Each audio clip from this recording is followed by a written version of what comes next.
Good morning. It is Tuesday, April 21st, 2026, and welcome to DeProgram with Ted Rall and Jamarl Thomas. Please like, follow, and share the show.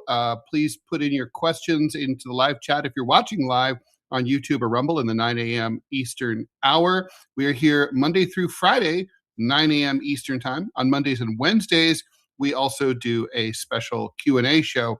By the way, I'm not sure if I can do Q&A tomorrow. We'll have to. But we'll let you know, keep you posted about that. I've got some stuff going on.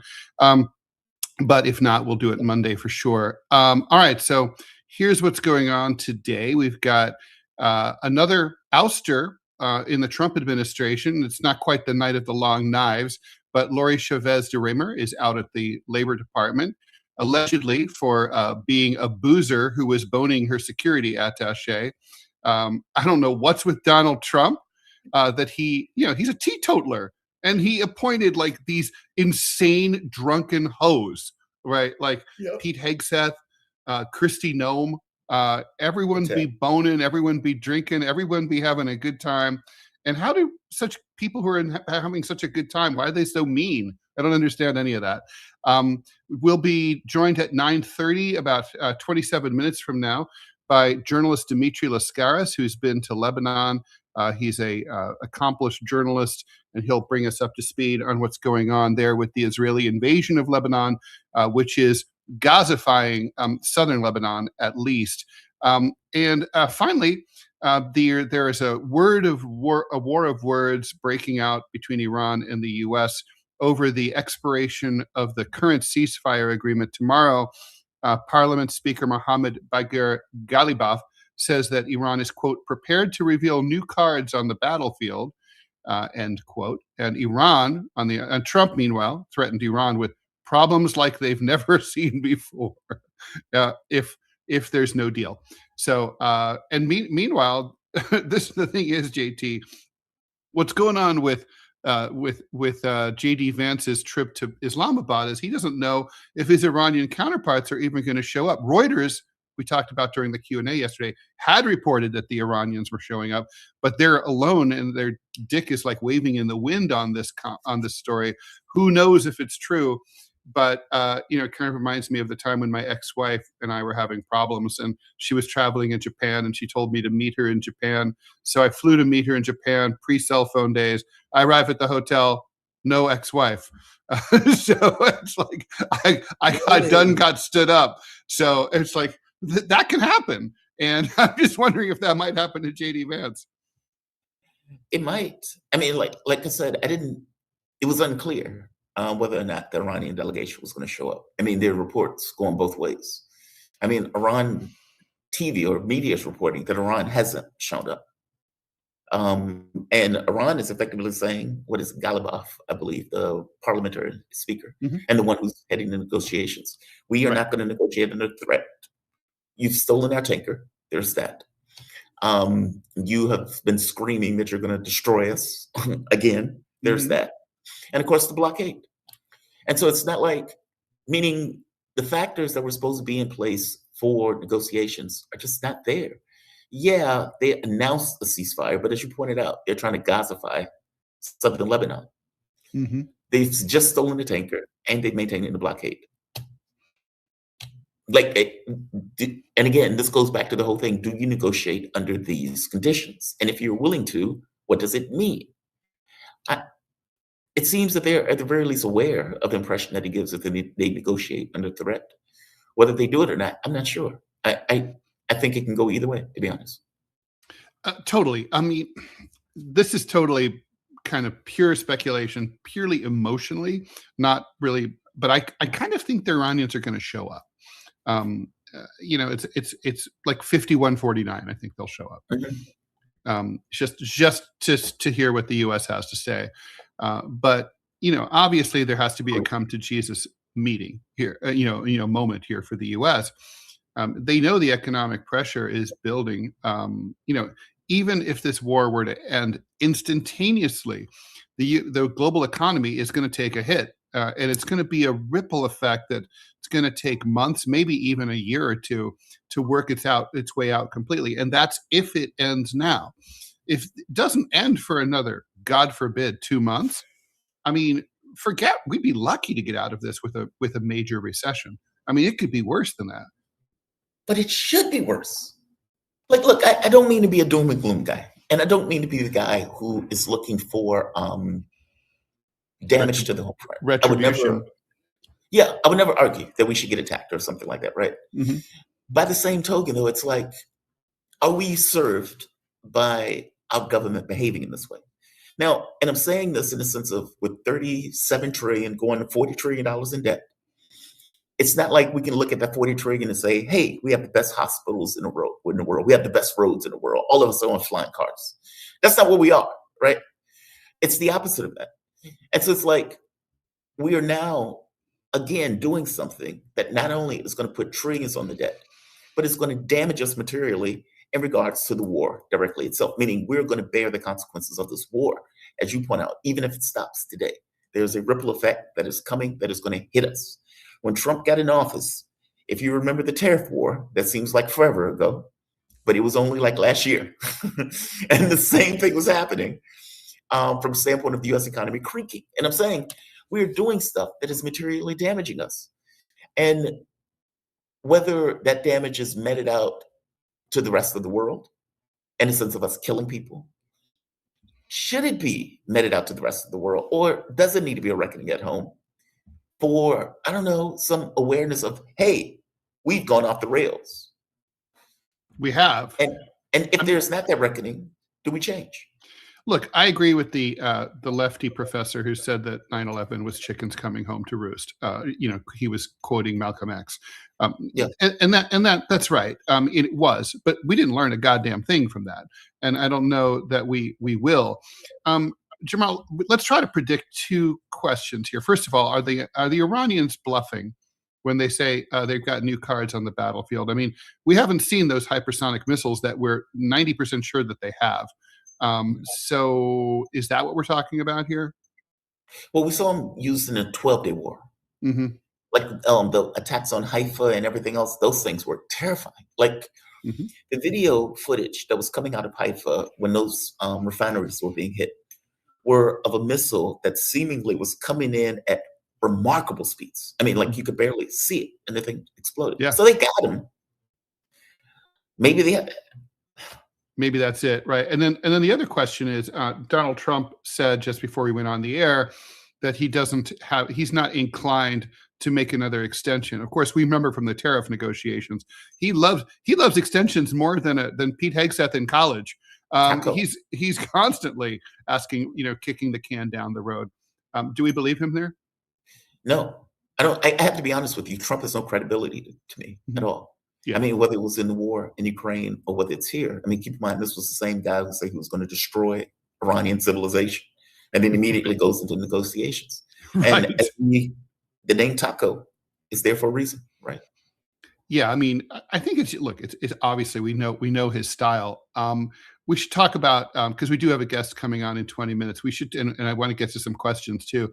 But let's talk about Lori Chavez-DeRemer. I don't know if I'm pronouncing her last half of her hyphenated last name correctly, but she's the Secretary of Labor. The Labor Department, as Robert Reich can attest, is kind of a low profile job. Yes.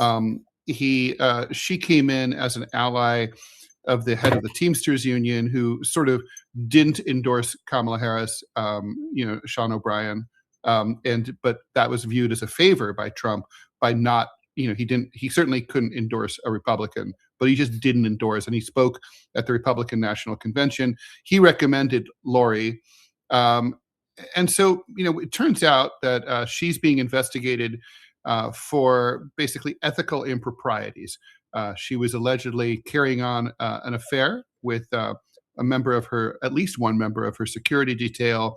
She was drinking on the job. She was inviting her family members to party in Vegas on the taxpayer dime. I mean, she's great. I would totally have gone out with her back in the day. But she sounds like a lot of fun. Yeah. So, but I mean, but this is weird, right? I mean, Donald Trump famously lost a brother to alcoholism.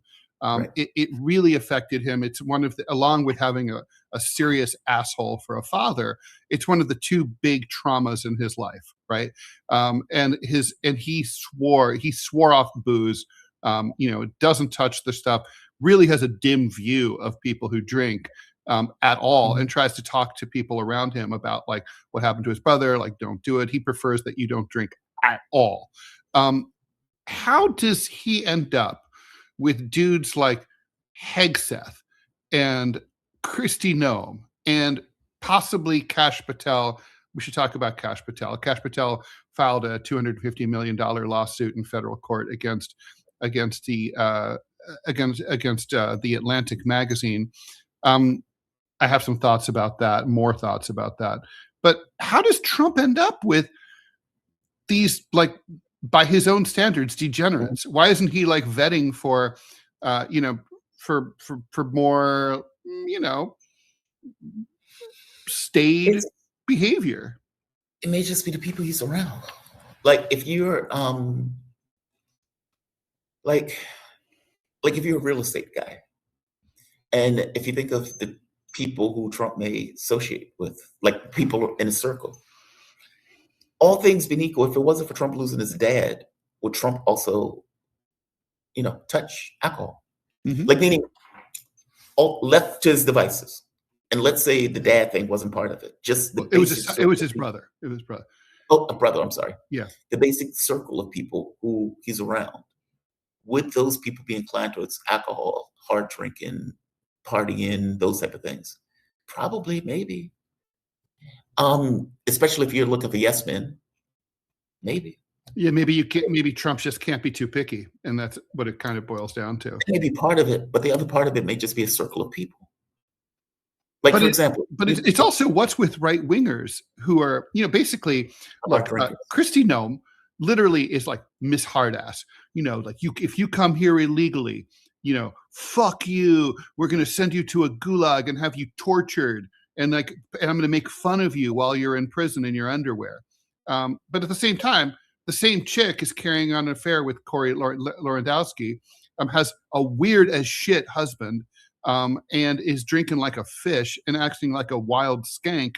I mean, you would think that like a wild skank would kind of want some grace, right? I mean, she's still a person. Yeah, but don't be a hard ass, right? Well, don't be a hypocrite. That too. Right? Like pick a pony. No, I agree with you. You would think, but in her role, in her job, in the governmental thing, she's playing a role, regardless of how she does in her outside life. She's playing a role. Yeah, I know where you're coming from, right? It's like, dude, the life you're living the life of a skank. How are you behaving this way? And it's like a drunk cop, right? It's like the cop that'll pull you over and say, you have drugs in the car. I'm going to take you to jail. But the guy's an alcoholic back home. Right. Yeah. Right. Or it's like these, or like, the evangelical television preachers who are, whoring like crazy. And meanwhile, declaiming to their flock how they have to be upright for the Lord. I mean, the Lord hates hypocrites. I mean, for sure. Ted Hegseth was a big one, right? Where he was having this kind of gay affair while simultaneously in the pulpit, screeching about homosexuality. Larry Craig, remember him? What was the name? Remember Larry Craig? I don't remember Larry Craig. So Larry Craig was a family values right-wing, I think, senator from Idaho. And he was caught trolling for gay cock in the St. Paul airport bathroom. I remember that guy. I remember that. And he was playing footsie with the undercover cop, like under the stall. He had a wide stance. Yeah, that's it. I have a wide stance. I have a wide stance. I wasn't trolling for gays. Yeah, I'm not looking for like hot, sweet young male ass at all. Not me. It's like I always say, like in England, whenever someone finds a picture of an MP hanging from hanging from the ceiling in a dungeon with a ball gag in his mouth, he's never Labour. He's always Tory. Always. Every single time. I mean, it's a cliche. Funny. It's just once I would love to have a lefty. I mean, yes, Scott Stantis, my co-host on DMZ, he used to say, like, I don't understand, like, if a liberal Democrat gets caught, like, cheating on his wife, like, nobody cares. I'm like, that's because liberal Democrats don't go around talking about how no one should, telling everyone where to put their dick, right? That's the difference. Yep. Yeah. So anyway. On the left, nobody cares. Right? It's like nobody cares. I mean, it's like I guess it doesn't matter at this point, but if I were Trump, I would be like seriously reconsidering my vetting process for sure. Let's talk about Kash, right? Kash Patel. The Atlantic had similar allegations that he's a hard partying, taxpayer money wasting, Vegas gambling, degenerate, also a skank. Now the thing is, he's filed this defamation suit. My first reaction yesterday, as you'll remember, was to say, well, that kind of makes me maybe doubt the Atlantic's reporting, because the Atlantic is neocon. They're kind of like, they're not on Team Trump. So I'm kind of like, maybe there's something here because he's exposing himself to discovery and subpoenas and all that stuff. And I know from personal experience, you don't do that unless you're telling the truth. And then it occurred to me at about 4:00 this morning, unless it's a tactic to keep your job, because you can always drop a lawsuit. Right. Trump does it all the time. Yeah. Trump files frivolous lawsuits all the time, like as threats against opposition.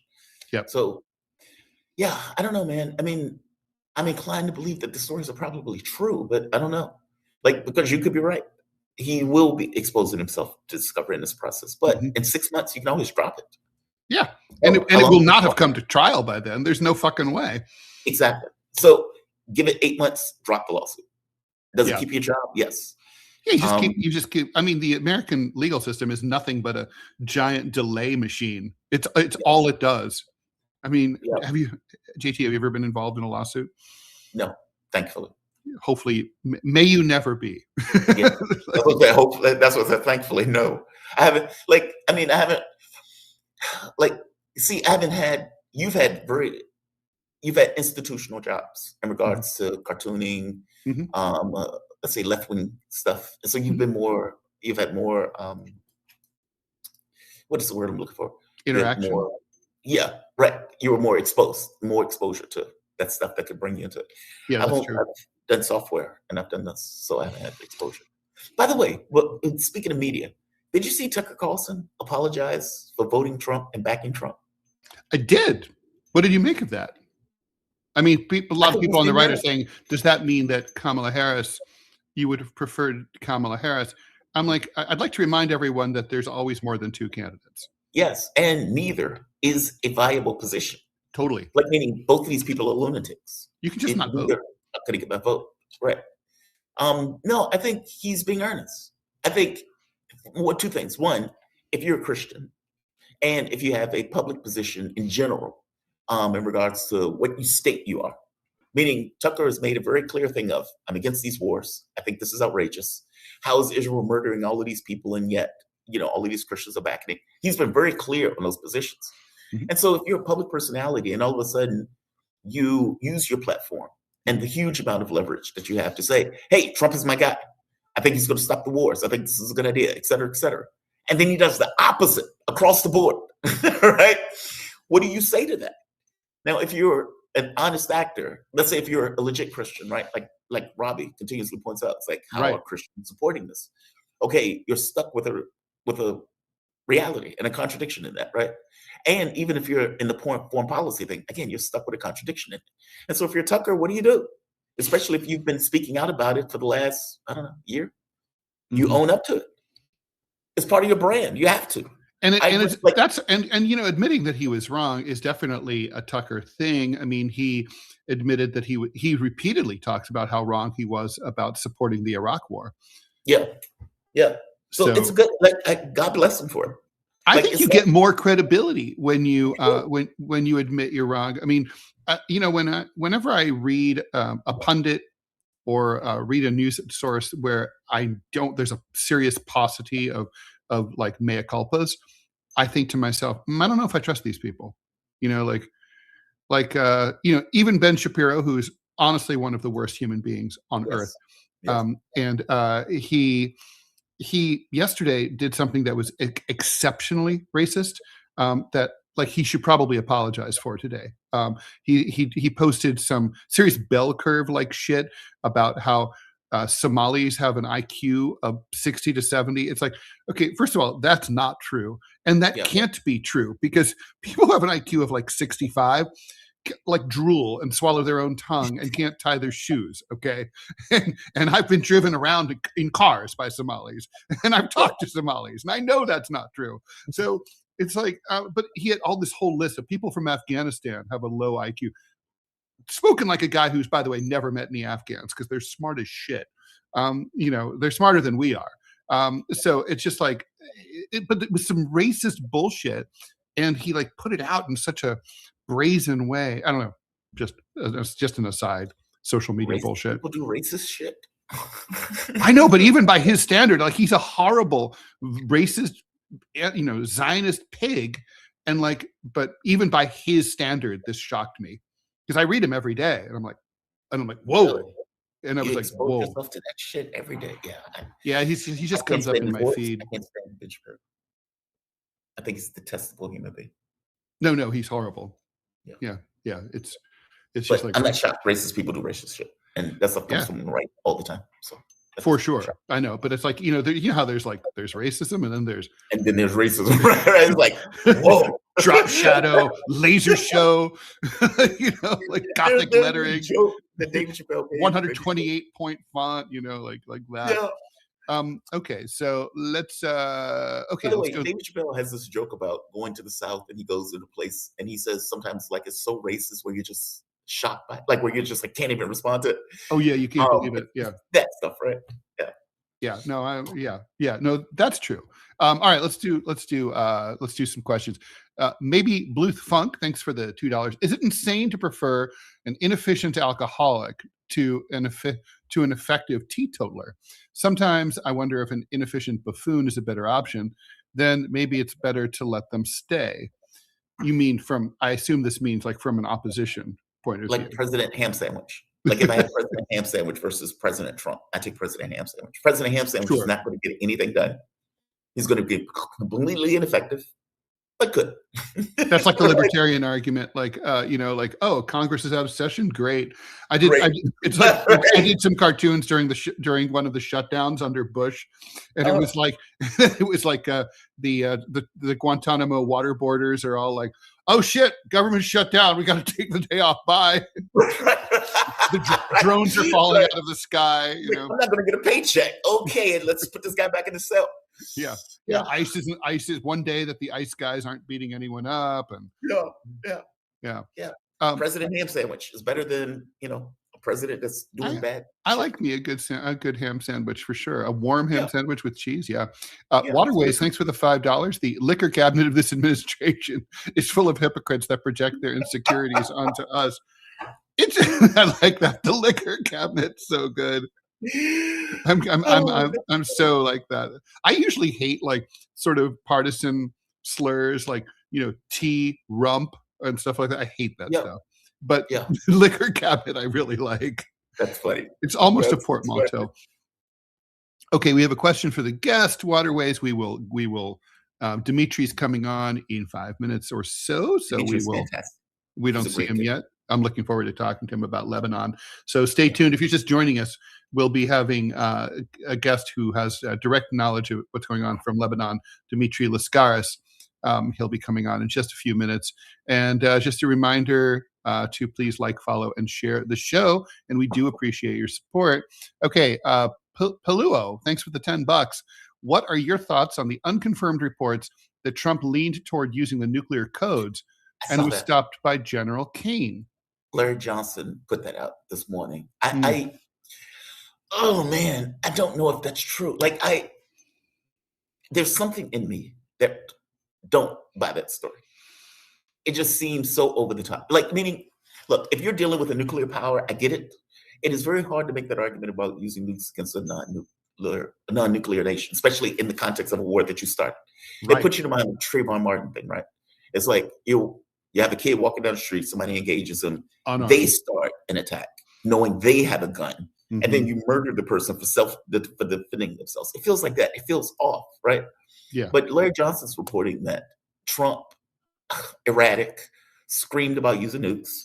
The general or the joint chief person that we're talking about stands up and says, no, we're not doing that. And effectively tells the president, no, we're not going to use nukes. It's like you don't get to be Martin Sheen in the dead zone. Yeah. And so I don't know if that's true. I feel like that's so over the top.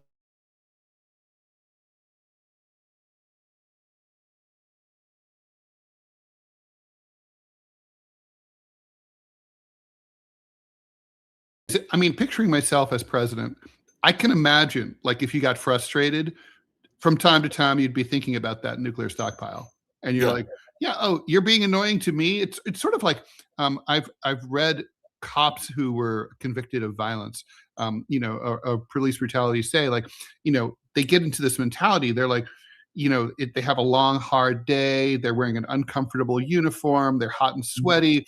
People are sassing them all the time. And then finally they're like, I have a fucking gun. I'm an agent of the state. I can beat you up. I can take you to prison. And you're talking like that shit to me. I'll teach you how to respect me. And I can imagine a US president feeling that way from time to time. Right. But that's fucking outrageous. Well, of course, it's totally wrong, right? Yeah, it's totally wrong, right? Like, and I mean, beyond the cop thing, the cop has institutional authority, meaning it's like a overlay of reality that's giving him this kind of toolkit that normal people don't have. It's the right to use force in certain situations. The U.S. is not a cop. Well, it thinks it is, though. It does, and that's what I'm saying. That's what's so fucked up about it. Like the idea that you're looking at the world in these terms. And this was like Dr. Jeffrey said this morning, like, what does it take to break the US out of that mindset? That's a good like question. how do you get the US into engaging like a normal country? Short of losing strategically. Well, I think, I mean, look, what did it take to get France to behave like a normal country? It required defeat in Indochina and Algeria. Right. What did it take Germany and Japan? We know what it took. Defeat. This is your point. Not just defeat, complete destruction in Germany's and Japan's case. Right. Yeah. Yeah. I think, but it's interesting because the Soviet Union acted more like a real country, even while it was in business. Right. It had tremendous power, but it didn't seek to, it wasn't the same. It wasn't as thuggish. It had its thuggish, moments, as the Hungarians can attest. But the Soviet Union had a foil, the U.S. Yeah. And that's what we lost in 1991. We lost our foil. And that was not only bad for the people of the 15 former Soviet republics, it was really bad for us. Yeah. Morally. We went insane. And there's no competing competing ideology, right?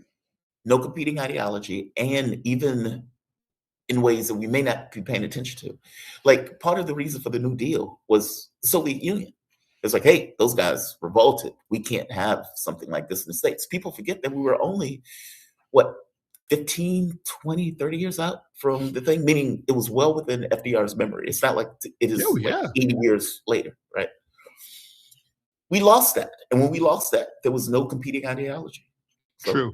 Yeah. And it honestly helped keep having the Soviet Union around is part of why we got the New Deal and the Great Society and the fair deal and all that, because there was ideological competition in the marketplace of ideas.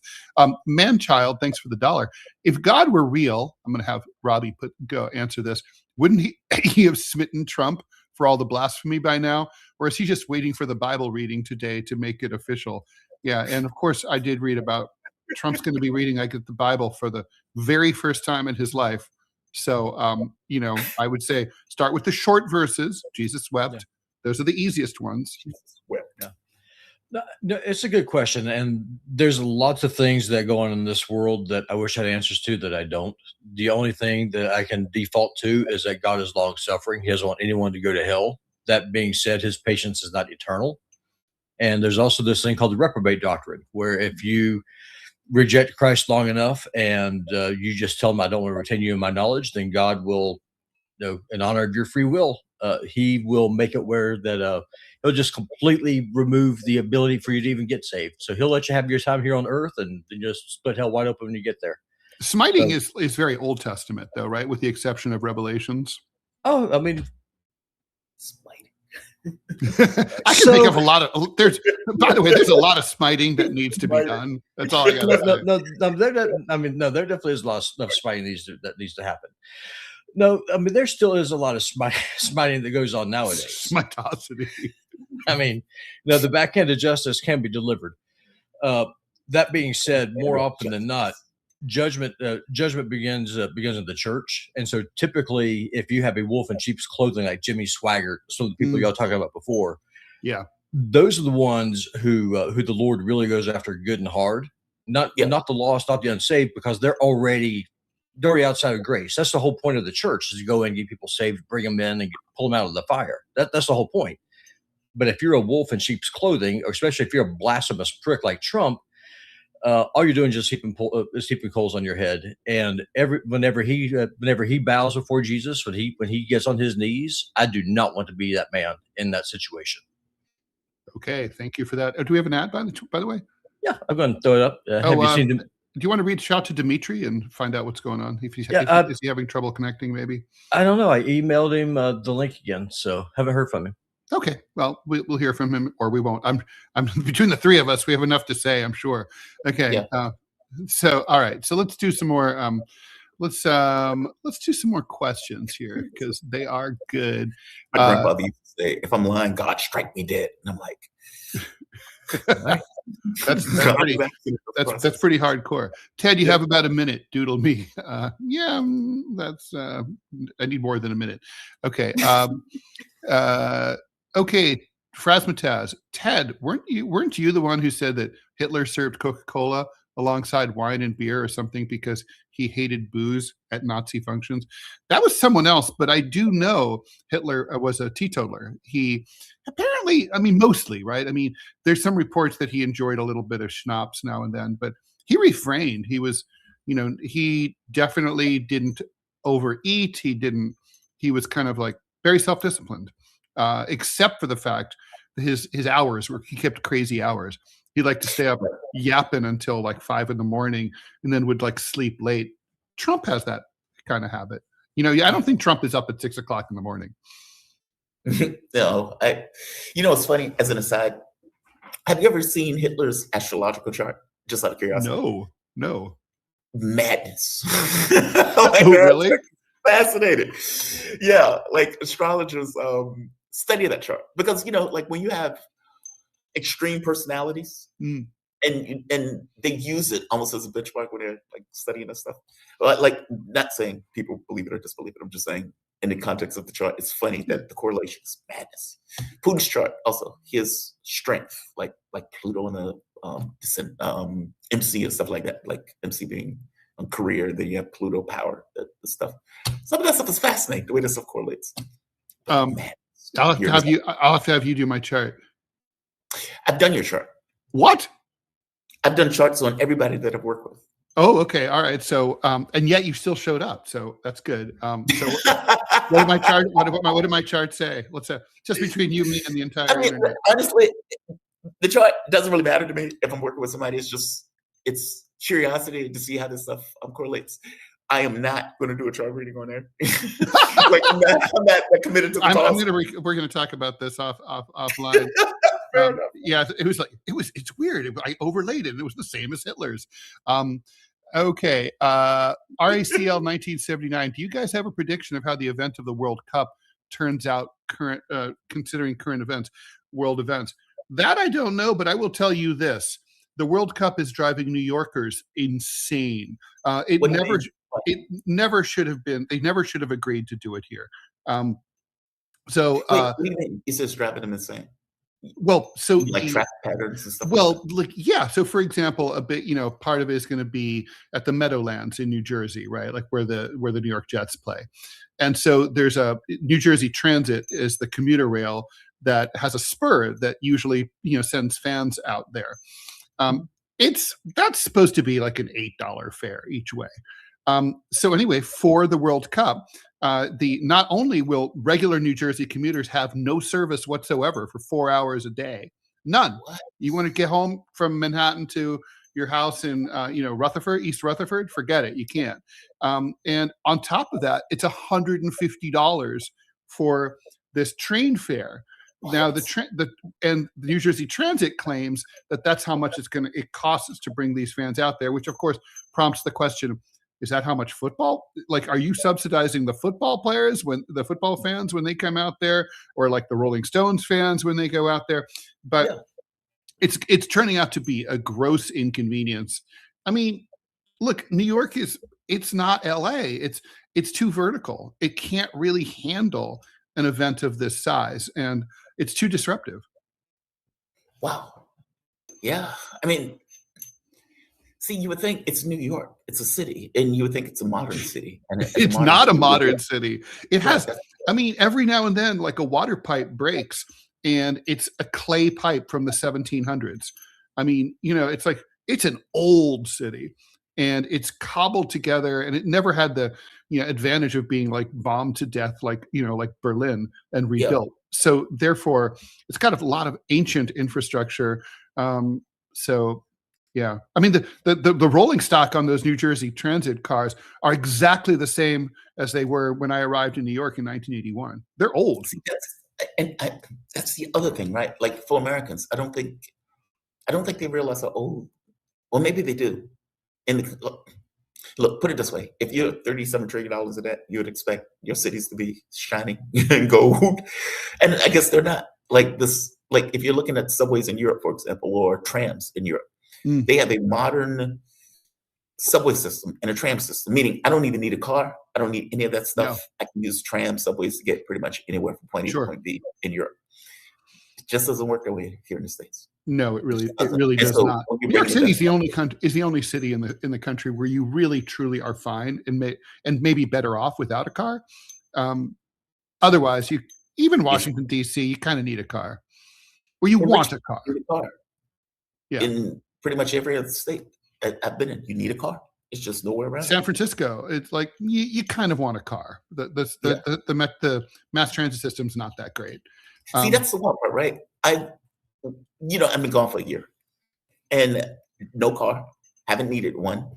Part of the reason that I was traveling was the cut cost. Living in the States was very expensive, and especially when the show was getting up and running and everything else.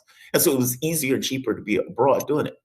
And, even without a car, when I sold the car and I was traveling, maybe $200 a month for transport. And that you just can't get by like that here in the States. Okay, so Robbie's saying, I just heard from Dimitri, they lost power at his house and will need to reschedule. Okay. Is he? He is in Cyprus, I think. That's what I was going to ask. He's not in Lebanon? Because he was in Lebanon, then he was in Iran, then Lebanon, and then I think he was in Cyprus. So okay. I'm not sure where he is now. All right, we'll reschedule him. I mean, such are the perils of having of scheduling guests. And I've been the guest who flaked. Have you ever done that? Where I totally forgot, and it's like, oh shit, yeah. I did it once, but that's because I run a show, and I'm sensitive to that. Right? Yeah, no, now it doesn't happen now at all. Yeah. I rarely do it. I mean, and Dimitri is usually like a clock.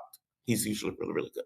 So, well, I mean, there's nothing you can do if you have no power. I mean, yeah, that's what I mean. Like usually he's a reliable guest. Mm-hmm. So, yeah. There's, let's see. Manchild, thanks for the $2. After Noem, Bondi, don't forget Bondi, and now DeRemer. Is the Trump cabinet turning into a reboot of The Apprentice? And what are the odds that Gabbard, Lutnick, and Patel are the next ones sent to the boardroom? So you saw the reporting on Gabbard, right? Where they were talking about how Trump wanted at one point to get rid of Gabbard, but basically, I think it was Roger Stone apparently in talking to Trump, it's like, dude, you can't get rid of Gabbard. She was one of your loyalists. And not to mention, there's an aspect of MAGA who hates what you're doing right now in regards to all of the things that you're doing. Right. Gabbard is the person who speaks for it. So basically, they can point of saying Roger Stone helped save Tulsi Gabbard's job. Roger Stone is correct. There is, she represents a certain MAGA constituency. They're important, and you can't lose that. It would be like, oh, you've gone full neocon if you fire Tulsi. And she's been a dutiful soldier, even, covering up as much as she could for his lies about what the CIA has been telling him. Yes, and even the dissent, meaning she is the dissent within the context of the office. Yeah, and she's kind of powerless. Oh, she is. Yeah, she totally is. She's been sidelined in its entirety. And then I'm gonna put my money on Kash Patel. Like you, I think. Look, it's kind of like if the Jack Daniels bottle fits, wear it. I'm like, it's not like, oh, wait, no, he drinks a lot and he parties a lot at private clubs and acts like a big douche. No way, not Kash Patel. I would have never thought. like Mother Teresa, he ain't. And I think also he's a clown, and he's not to the credit of the administration. He can do better. Right. Yeah. I mean, what is it? Who's next on that apprentice list? Howard Lutnick. I think Lutnick there might be a cross. That might be a way to, maybe he's being saved for like a downturn in the stock market or something. Yeah, but if that buffoon hasn't been fired yet for the stuff that he's been saying, I mean, Lutnick, just to be clear, Lutnick is a guy who was coming out saying they're not buying our big, beautiful chickens or something like that, or our fat cows. It's like China's not buying our fat cows, our big, beautiful cows. And it's like, dude, you put so much stuff in your cows, and much of that stuff is illegal abroad. Right. Like a lot of the stuff that is in American foods, you can't put them in European foods. They don't allow them. And there's a huge list of things that they call what generally recognized as safe, that just in Europe they just don't have. When my ex was here, it's not allowed. Yeah, it's just not allowed. It reminds me a little bit of one of my critiques of NAFTA was that it's considered an unfair restraint of trade under NAFTA for one country to refuse another country's, these three countries to refuse each other's exports. And so the United States, for example, Canada successfully sued the United States for refusing to import its asbestos mineral. And it's like, but asbestos, well, we know what asbestos does, but they mine it in Canada, right? So they were like, well, you have to buy our asbestos, or you have to pay us as if you were buying it. And that worked. The trade court ruled in Canada's favor. That it's sort of similar. We can't really sue, but we have so much shit in our food.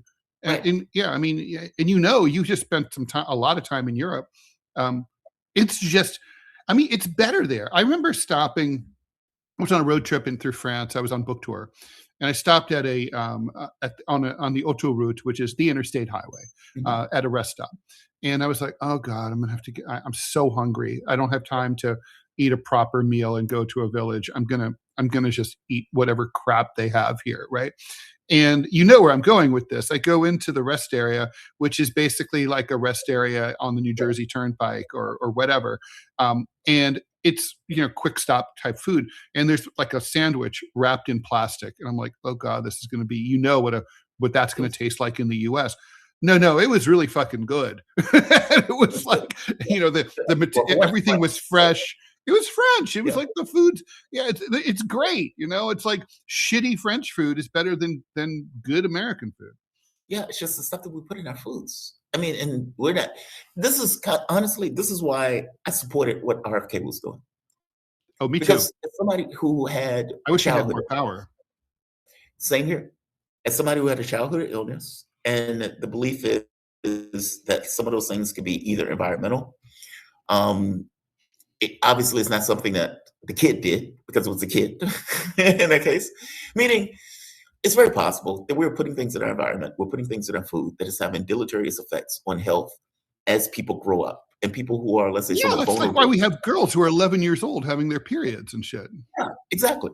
And so it's like looking at that saying, hey, why is the autism rate the way it is? Yeah. Why are people going through puberty fast? Why is the sperm rate going down? Like, why are these things happening in a way that they weren't necessarily taking place in the 60s and the 50s? And is it something that we are doing to ourselves? And autoimmune disorders are off the charts. Exactly. And kidney failure is believed to be an immune disorder, especially when they're talking about the kids.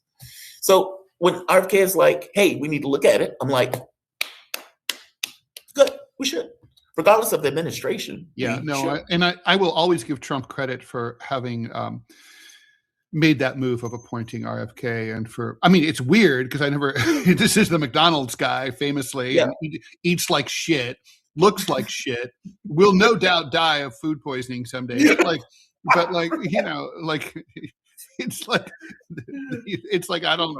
it's weird. And it's like, I love this whole, like, oh, I was always into Maha. No, you weren't. Like, I don't know, but okay, fine. You do you. It was a political move, which I get, right? It's the same thing of, okay, I'll give you this because I need to get something else in return. It's something I don't care about. So I don't care if you play around at the food. Right. It doesn't interfere. It doesn't interfere with my core businesses. Yeah. It's like, I don't care. You're not fucking with any of my grifts. Yeah. It's like, I'll still sell my shitty steaks.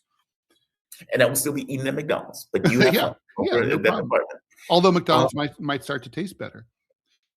Well, you know, he was talking about like food coloring and stuff like that. And it's kind of like, dude, if you guys are using stuff that you are uncertain about and you can replace it with something that you know is safe, why don't you do it? Right? And so it's like, why does it take RFK to push you and push you and push you on this particular issue or even complain about it? It's just wild.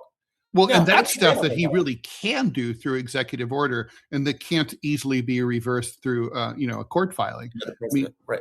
These are FDA regulations. These are what executive orders are for, really. Yeah, God bless him. I just wish he did it.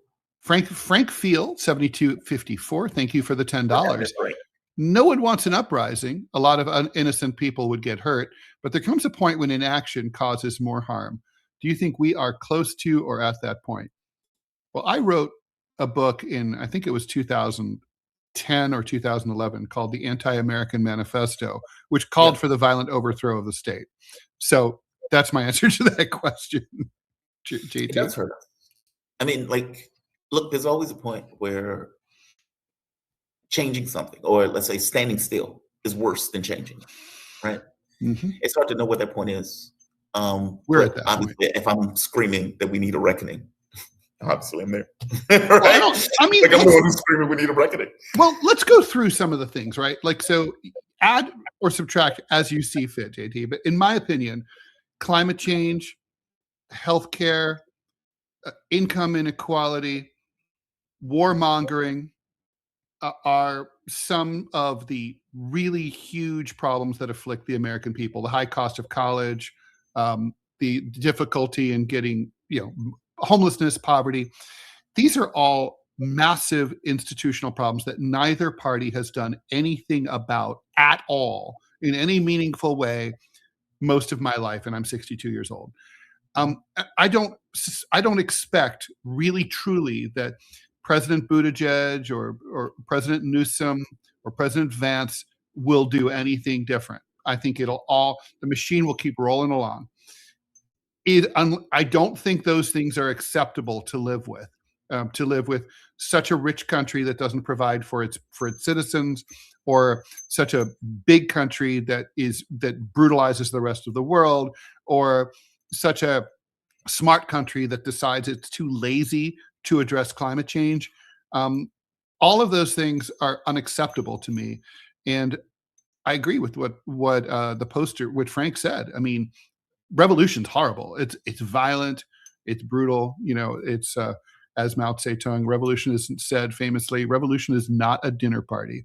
And so you don't do it unless you have to. But I kind of think we have to. But see, that's the wager, right? That's the oligarchs' balance or gamble. It's like, hey, how bad do things have to be before you change them? Mm-hmm. And more to the point of, do you want to go into an unpredictable process? Meaning, this is the way I would imagine the way they look at things. hey, you may not like the system. There may be flaws in the way that the system operates. All of those things are true. However, we give you stability despite the fact that you have to live with inequity. It's that gamble, right? And it's like, when do you get to the point of saying, okay, this is disastrous as it is. Now, in the book, what is it called? End Times. What is the author's name? What is the author's name? It's so good. It's such a good book. But he makes a similar argument. But his argument is that this is mechanical. That within 200-400 years, countries get into this notion of revolution because elites basically get so fixed within the context of the system that the system can't do anything to change anything that goes wrong. Meaning, the system itself has almost like what he calls an elite pump. And that you get to the point where the system is so full of elites that nothing can change in the context of that system. So problems can't get solved.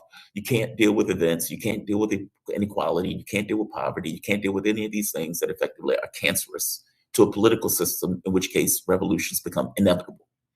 It becomes a mechanical process over the course of years. And he went further, that the difference with the United States is that during the New Deal was a release valve. Meaning the pressure was building. Yeah, and it basically was a release valve. But yeah, it was about 25 years after the Bolshevik Revolution, and everyone thought, capitalism was doomed and communism was ascendant.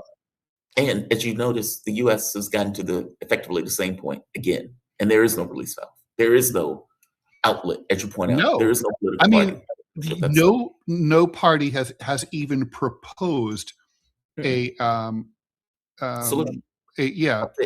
Robbie, addressing it. Hold on, Robbie. I never saw the ad. We lost it, but I never saw it. Yeah, I clicked on it and it expired. It was on Rumble's in. Okay, so I just want to make sure it's not my fault. Okay, for once. No, okay. no, hey, this time it's not your fault. But a good friend of mine, Sam, she has a question. I just dropped it in the show chat. Okay, I'll put, let's put it up there. Although I do want to just let JT finish his thoughts here. I'm finished my thought. It's okay. All right. Okay. All right. Here we go.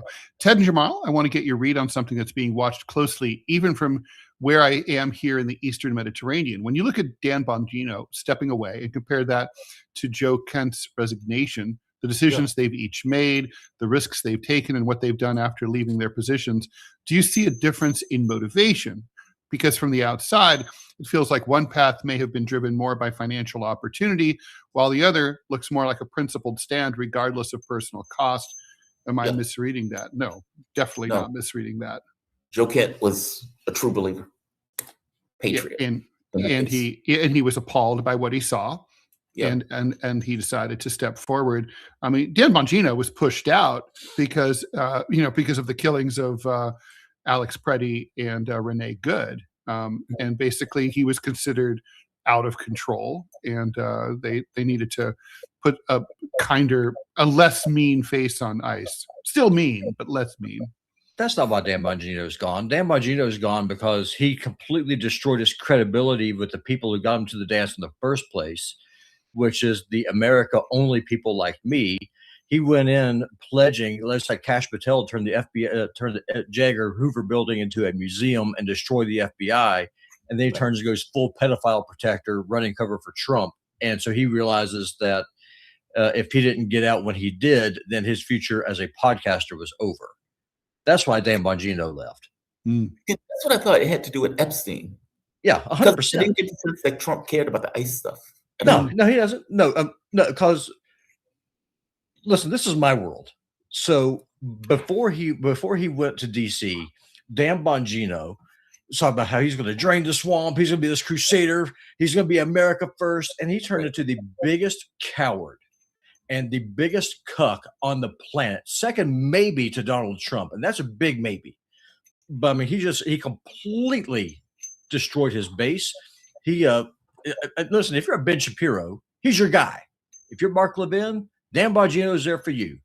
But if you actually care about justice for the people that the Epstein ring put through a living hell, if you want accountability in government, Dan Bongino is not your guy. And that's why he's gone. For him, it was all about money after his government service is over. Yeah. Well, I mean, so there are clips of him and Patel talking about the Epstein files. Like, we're going to release the files. We're going to release the files. Yeah, well, that's why Bundy's gone. I got him on my desk. Great. Where are they? Yeah. And then Dan Bongino says, "Oh, I saw the file. He killed himself. With what? With what? What did he hang himself with?" Conveniently enough, when the security cameras were down for like 4 minutes, we have these incompetent guards who just go and take a nap at just the right time. Come on. And Don't all of believe the your cameras lying eyes. are down, right? Yeah, of course. Yeah, it's Of course, insane. because that always happens. It always happens. well, I have a friend who spent 5 years at MDC, and when this happened, he said there is absolutely no way that the official story could possibly be true, because even if he was on suicide watch, but even if you're not on suicide watch, there was a screw, a guard would walk through the facility and every 8 minutes and check on every cell every 8 minutes, 24 hours a day. The story we're being told is that no one checked on Epstein for over an hour and a half. And by the way, didn't he also have a roommate? And He used to. That was the security. The guy used to be a former cop. Huge. I forget. all right, so Tatiana. and also, the cameras only happened to be out around Epstein's cell. I mean, the stories are so like, Yeah, if makes no it's sense. true, that's like you're asking us to believe in a level of incompetence that's staggering, really. Because Yeah, I if you mean- remember when he was initially in the cell, You know and they what said- what someone should do if we still had a real press and I was like an editor at the New York Times, I would assign an investigative journalist to the following: go and find me all the guards and middle managers who worked at MDC during that period. Find out what their finances are like now. Like, go and what kind of house are they in? What kind of car are they driving?